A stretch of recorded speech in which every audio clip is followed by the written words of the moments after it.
to the marriage of Laurie and Phil.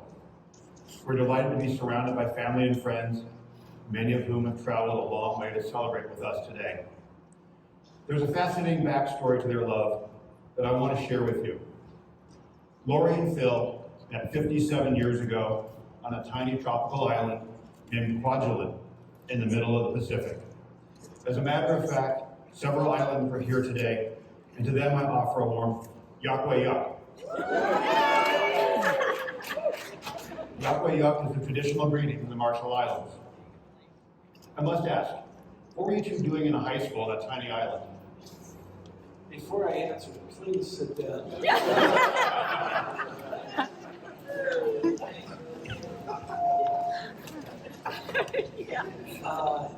When my dad told me that he was moving, he was an engineer working on missile defense projects.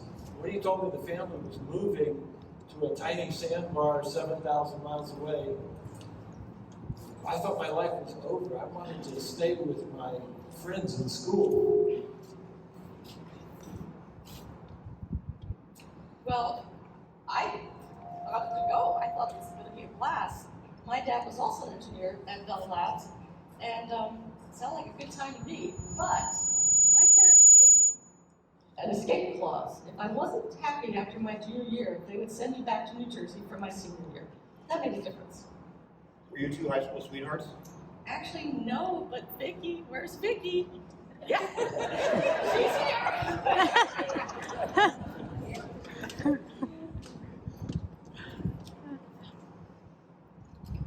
Well, we were friends. I know that because we signed each other's yearbooks. So we did. And speaking of yearbooks, Sandy, the yearbook editor, is here too. There she is. And Raina, the assistant editor, is here. Raina? Yes. Well represented here. Well, we can find out what was in the yearbooks because I have 16-year-old Phil and 17-year-old Laurie right here. So why don't you come out and tell us.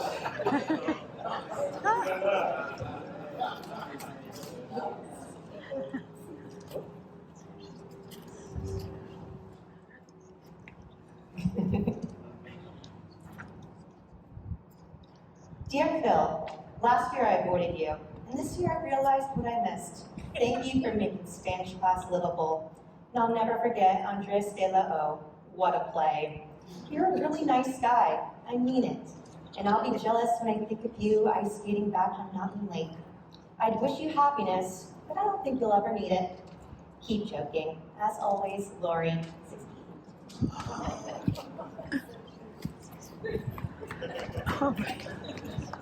So you see we had a connection. I always thought so, and there it is in my own handwriting in your yearbook. So did you guys reconnect when you got back stateside? No, there was actually a break of about 30 years. Then in '97, there was a reunion in San Diego. And I had just moved to California, so I thought, why not? I'll go. I went too because I wanted to see what some of my old buddies were doing. So what happened in San Diego? We caught up, and my wife Connie found out that Laurie had a business doing merchant credit card processing, which was just what we needed at Drum Magazine, our publication in San Jose. Our business partner Andy is here somewhere today. There he is. So we hired Laurie and had a business relationship with her company.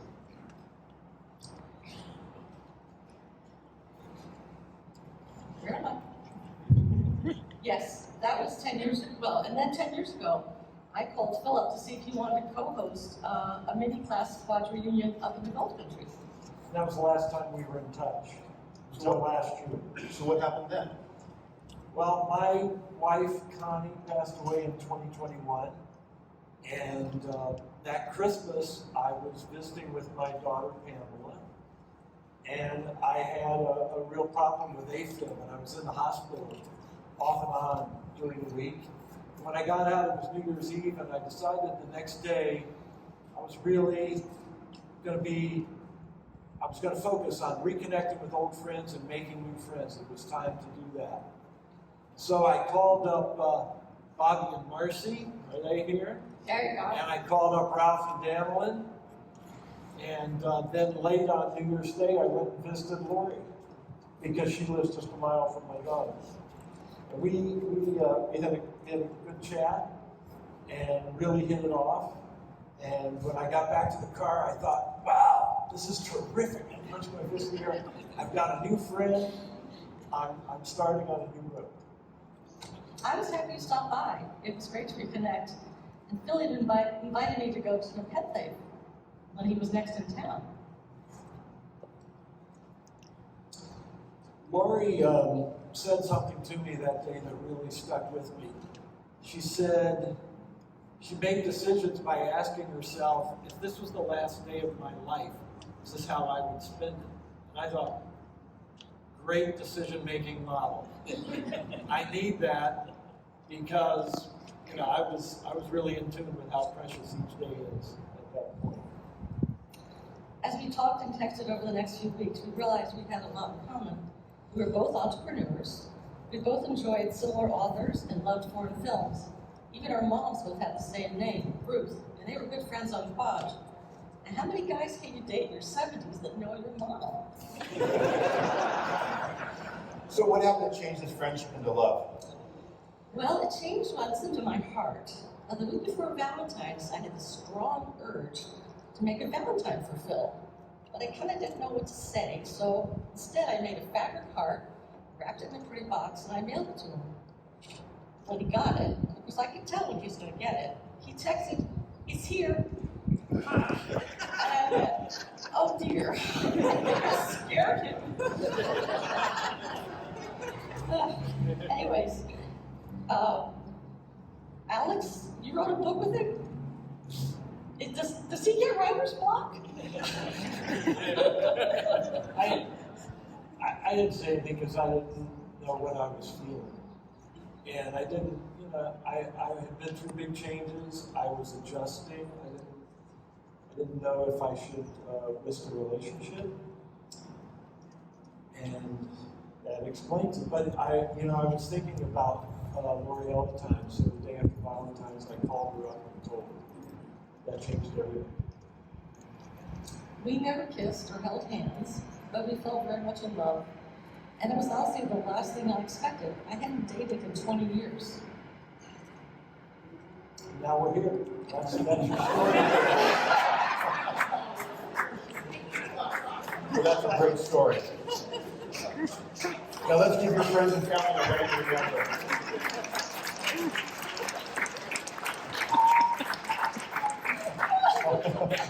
Al Gould, Quad's classmate, is going to perform his composition. The only song we know is Love.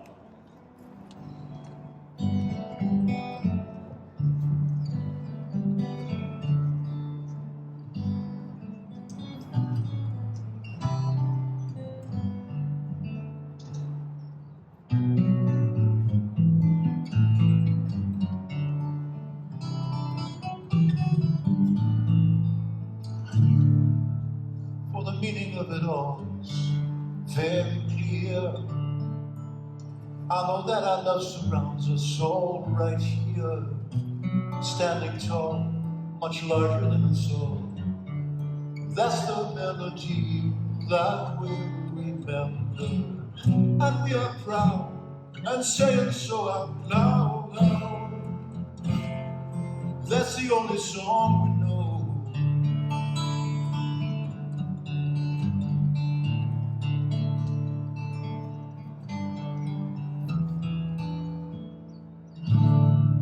And I know, my love, that you are very near.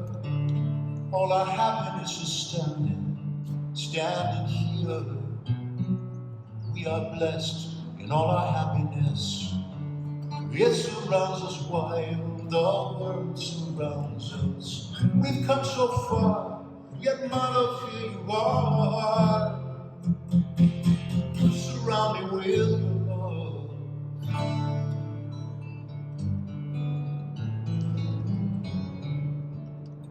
And you are my lover, and you are my friend, and now you are family again. And you are my lover, you are my endeavor. We'll go through our lives together. We'll go through our lives together.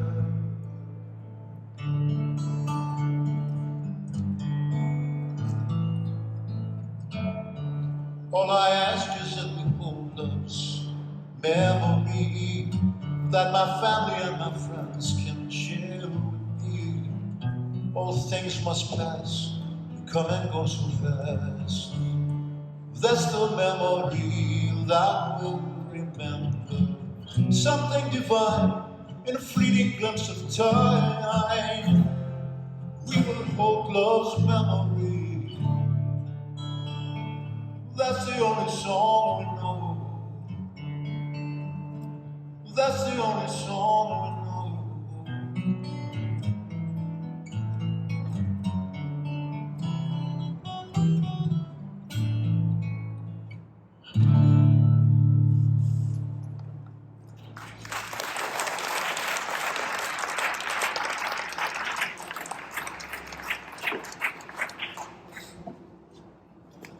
Last spring, when Laurie and I were texting, I said to her one night, "This is just like Robert Browning and Elizabeth Barrett. Minus the great poetry.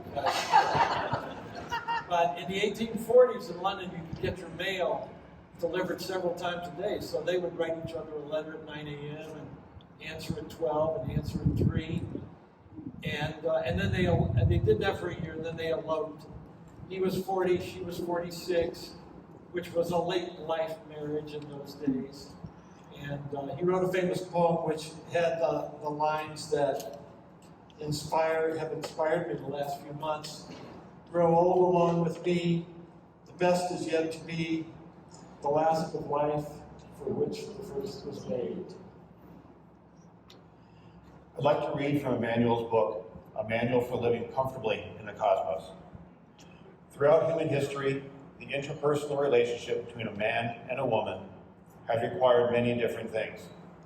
What is most essential today is honesty, truth, and love. Truth and love cannot be separated. They walk hand in hand. When one doubts one's lovableness, the truth seems to be anathema to safety. When one becomes assured that one is, indeed, the light of truth and beauty, desirability and sweetness, then self-exposure becomes a thing of pleasure rather than terror. Then the interpersonal relationship can deepen and ever deepen to a wondrous oneness. Laurie and Phil would like to read their declarations to one another. Laurie, I've learned so much from you. At a difficult time in life, you nudged me to regain balance, to love myself, to live again. You made it safe for me to connect with feelings of grief, anger, surprise, love, and joy.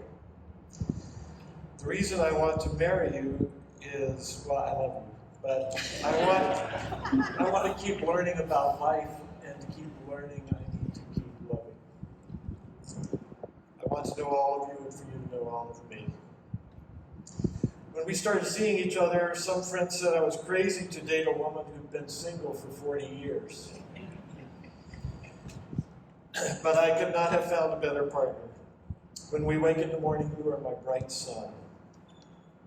You are my heart's desire, and with me as your partner, your love buckets will always be overflowing.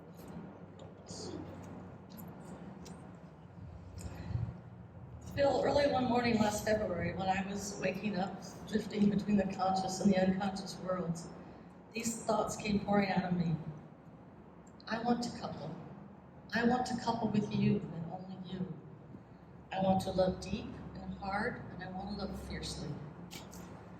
I know single, I've mastered it, but there's a dryness, a lack of color and depth.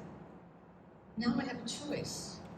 Continue what I have mastered, or shift to what I've yearned for, never had, and gave up looking for.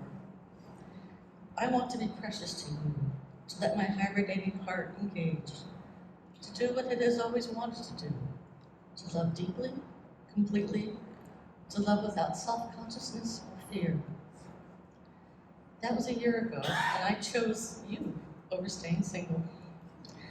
Now, my love, you are my mind's muse, you are my body's delight, you are my soul's mate, but most of all, you are my heart's home. I truly did save the best for last. Laurie and Phil, are you ready to exchange your vows? Yes. From this day forward, I promise, whatever happens, you shall not walk alone. I'll stand by your side and sleep in your arms. I'll be the joy in your heart and your closest confidant. I'll be your steadfast supporter, and you will be deeply loved. Through our brightest days, And our darkest nights, I I will hold you in my heart always.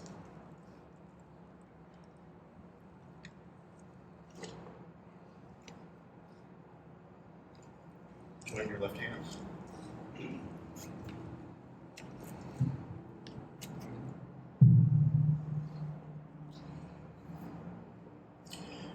Your rings symbolize the public commitment of love and marriage.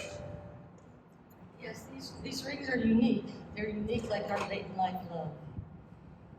They're unique like you are. And they make a bold statement that we are a couple. Laurie,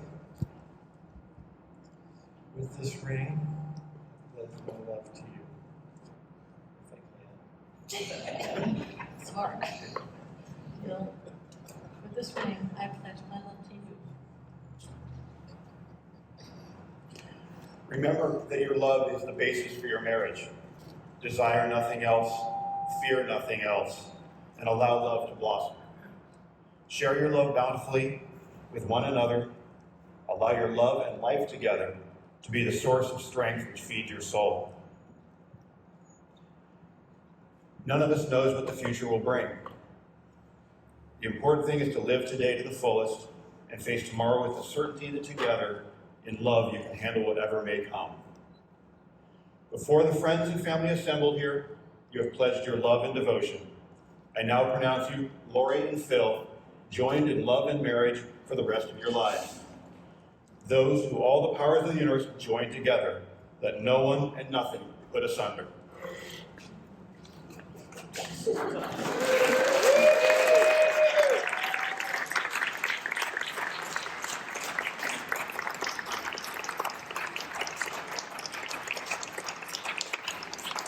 I am pleased to present Laurie and Phil Hood.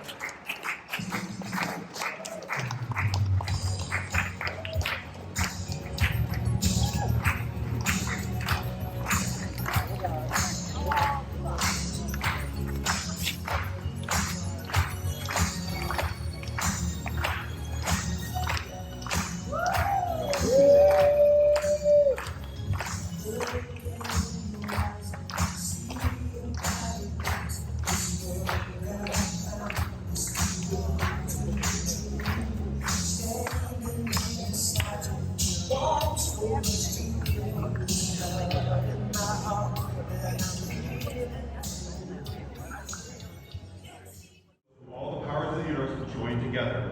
Let no one and nothing put asunder.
How happy I am to be here, to be a part of and to honor this beautiful couple and their marriage.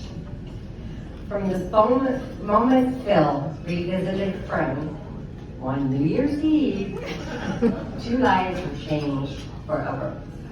Here we are today, a year or 2.5 months later, to celebrate this happiness, the marriage and love shared by this truly special couple.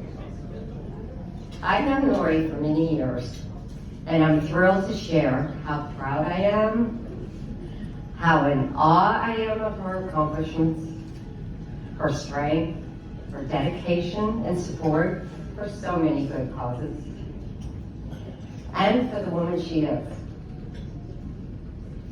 I'm especially grateful for the time I spend with her.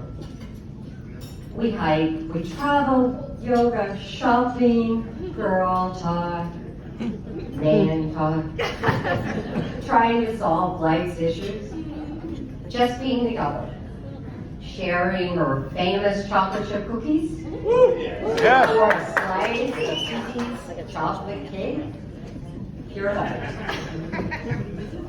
Laurie, your friendship is a true blessing and honor I will treasure always. And now I look forward to sharing that friendship with your love of your life, Phil. Phil, you truly swept Laurie right off her feet and into your heart. After hours, days, months of texting, writing, long phone calls, sharing feelings, beliefs, thoughts, and hearts with each other, you found a deep, close bond. True love. On our Scotland trip, I would hear, "I'm calling Phil. You go ahead. Go ahead. I'll be after my husband. Go ahead, start the game. I'll be there. I teased her, "You two are like 16-year-olds in love." Sometimes I would catch the beginning or end of the conversation, and we're sharing the same room. And there's no question in my mind where this was going. I was so fortunate to witness these two people who weren't looking for love at the moment open each other's hearts and souls, and they found their true soulmates for the rest of their life. The journey has warmed my heart and soul. It's touched me too. It's really just gives hope to everyone. I'm so happy for Laurie and Phil, and I wish them the rest of their lives entwined with adventure, discovery, happiness, and love forever. Please raise your glasses and let's toast the beautiful bride. Cheers!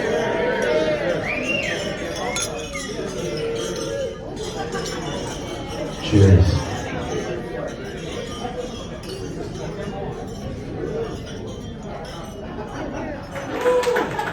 I'll do my best. Laurie, we've known each other for a long time, but not as long as some of the people in this room. But we do love to reminisce about the time, about 25 years ago, when we were both docents and on a raptor team at the Lindsay Wildlife Museum in Walnut Creek. And we were busy trying to educate the public, adults, and especially children, about wild places and wild things and how to value them and how to protect them. I was planning a trip to Antarctica, and I came into the docent room one day, and I said, "Does anyone want to go to Antarctica with me?" And Laurie's hand shot up and she said, "I do!" And end of subject. We went, and it was the trip of a lifetime. But not really the last trip of our lifetime, because we went to many other places, exploring the natural world as photographers, carrying our big girl cameras, as I like to call them. And we went to Alaska, north to south, and Costa Rica, and see gray whales down in Baja, and sperm whales in Dominica, and closer to home, to Monterey and Yosemite and many, many places. And through all of this, I learned a lot about Laurie. Relax, relax. I'm not going to say anything that Phil doesn't know. But, okay. The most important thing I learned is that Laurie is passionate. And I'm talking about passion of the heart and the mind, not the body. We'll skip that for now. Laurie is really passionate about the way she lives her life. In connecting with the natural world, exploring her interests in the arts, in theater, and literature, or developing relationships with friends, or taking a stand on social causes. You are strong and sure and committed. And Laurie's also very compassionate and generous with family and friends, and even with people she doesn't know. Often she shares her good fortune with others that are not so fortunate. And I really admire that about you. You know I do. And unless I'm making this sound like Laurie is deadly serious, that's not the case at all. As we all know, she's very lighthearted and very funny. Her laugh is fabulous. Also, Laurie, you're very creative. And anybody who's seen your photography knows what I'm talking about. And you're very imaginative. But I think it's safe to say, and it's been said before today, that never in your wildest dreams did you ever imagine what would happen if someone like Phil, no, not someone like Phil, but the real Phil Hood, would enter your life, or more accurately, return to your life. Well, he did. And I think the ground really shifted that day for both of you. Phil, I've never seen Laurie so happy and at peace. Thank you for that.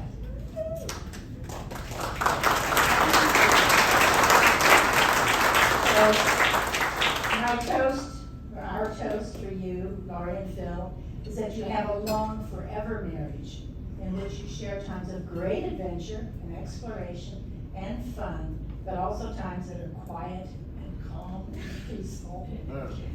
May the deep joy and gratitude and love which you feel for each other today remain in your hearts forever. Please raise your glasses as we toast Laurie and Phil.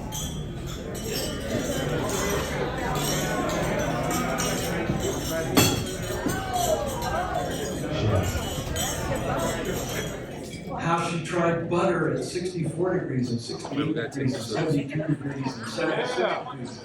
And how she tried this flour and that flour, different brands of sugar, different brands of brown sugar. And tried mixing the sugar first and within the butter, or, you know. And it just went on and on and on.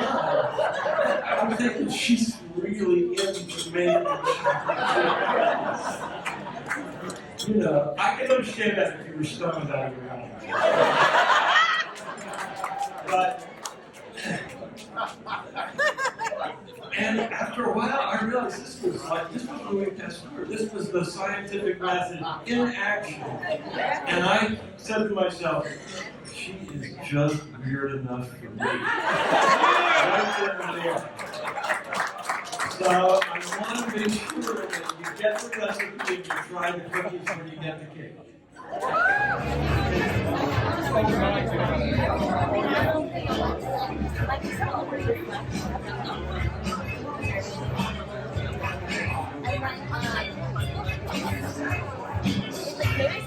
When I watched their free lives. Yes, they're cauterizing. I didn't have to do that. Like, woo! Burning hair, house, yeah.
Holding you close through the night, I need you.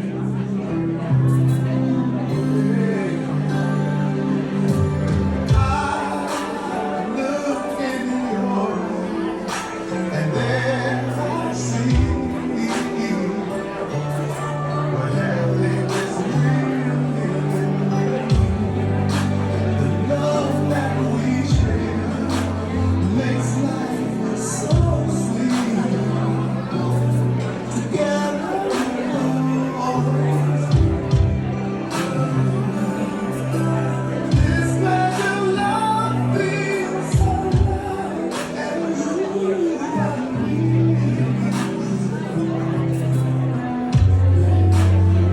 Here and now,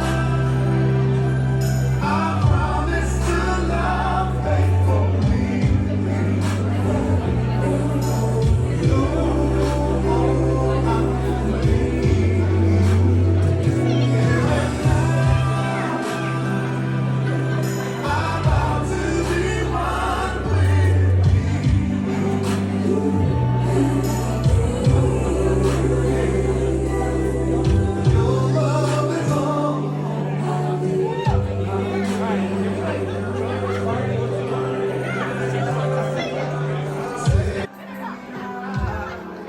And I guess it looks like we're going to open up the dance floor on this one. We'd like to invite all of our couples out to the... And you are my friend, and now you are family.